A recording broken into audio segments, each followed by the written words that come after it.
வாழ்க்கையில எல்லாரும் நம்மளை விட்டுட்டு போயிட்டாங்க, நாம இப்போ அனாதையா நிக்கிறோம் அப்படின்னு என்னைக்காவது ஃபீல் பண்ணியிருக்கீங்களா? அந்த தனிமை உங்களுக்கு நரகமா தெரியும். ஆனா ஒன்னு தெரிஞ்சுக்கோங்க, இந்த தனிமை தான் உங்களை ஒரு வைரமா செதுக்க போற ஒளி. அது உங்களை கொல்லாது, உங்களை பலசாலியா மாத்தும். ரமேஷ்னு ஒருத்தர் இருந்தாரு. அவருக்கு 45 வயது இருக்கும். ஒரு பெரிய கம்பெனில மேனேஜரா வேலை பார்த்தாரு.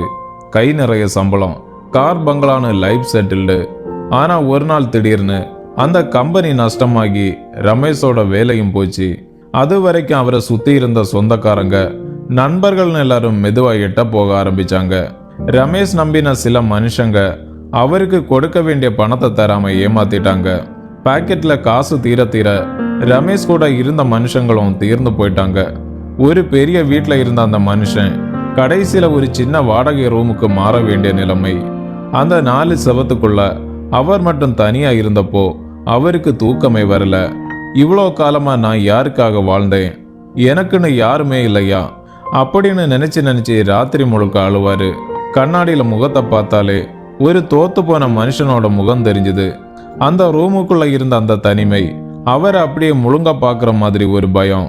வெளியில போனா, என்ன ரமேஷ் இப்படி ஆயிட்டீங்க அப்படின்னு வலிக்க வலிக்க கேட்கிற அந்த பார்வை இருக்கே, அது ரொம்ப கொடுமையானது. சொந்தக்காரங்க வீட்டு விசேஷத்துக்கு போனா அவரை ஒரு ஓரமா உட்கார வைப்பாங்க. யாரும் அதிகமா பேச மாட்டாங்க. வீட்டிலையும் இவ்வளோ வயசாயும் உருப்படியா ஒன்றும் பண்ணலையே அப்படின்னு பேச்சுகள் வரும்.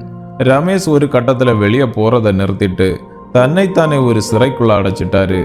ஒரு நாள் ராத்திரி இப்படியே போனா நாம செத்துருவோம் அப்படின்னு அவருக்கு தோணுச்சு. அப்போதான் ஒரு சின்ன விஷயம் யோசிச்சாரு. இப்போ என் கூட யாரும் இல்லை, ஆனா நான் என் கூட இருக்கேனே.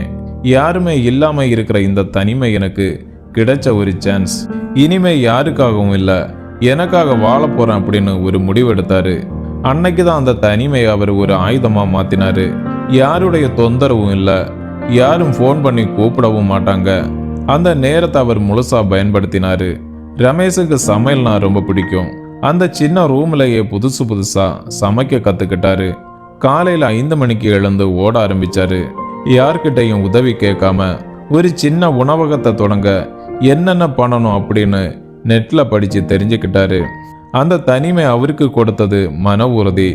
யாரும் வந்து உன்னால முடியும் அப்படின்னு சொல்லல, ஆனா அவருக்குள்ள இருந்த அந்த தனிமை அவருக்கு அந்த தைரியத்தை கொடுத்துச்சு. இன்னைக்கு ரமேஷ் ஒரு சாதாரண ஆள் இல்ல, ஒரு பெரிய கேண்டீனுக்கு ஓனர். அன்னைக்கு அவரை ஒதுக்கி வச்ச அதே மனுஷங்க இன்னைக்கு அவர்கிட்ட வேலை கேட்க வந்து நிக்கிறாங்க. ஆனா ரமேஷ் முன்ன மாதிரி இல்ல, இப்போ ரொம்ப தெளிவா மன உறுதியோட இருக்காரு. அவர் சொல்ற ஒரே விஷயம், அன்னைக்கு அந்த தனிமை மட்டும் எனக்கு கிடைக்கலனா இன்னைக்கு நான் இந்த ரமேஷா மாறி இருக்க மாட்டேன் அப்படிங்கறதுதான். இந்த கதையில இருந்து நாம கத்துக்க வேண்டிய 3 பாடங்கள் என்ன தெரியுமா? முதலாவது என்னன்னா, தனிமையை கண்டு பயப்படாதீங்க. எல்லாரும் உங்களை விட்டு போயிட்டாங்கன்னா உங்க நேரத்தை வேற யாரும் வீணடிக்க முடியாது அப்படின்னு அர்த்தம். அந்த நேரத்தை உங்க வளர்ச்சிக்காக பயன்படுத்துங்க.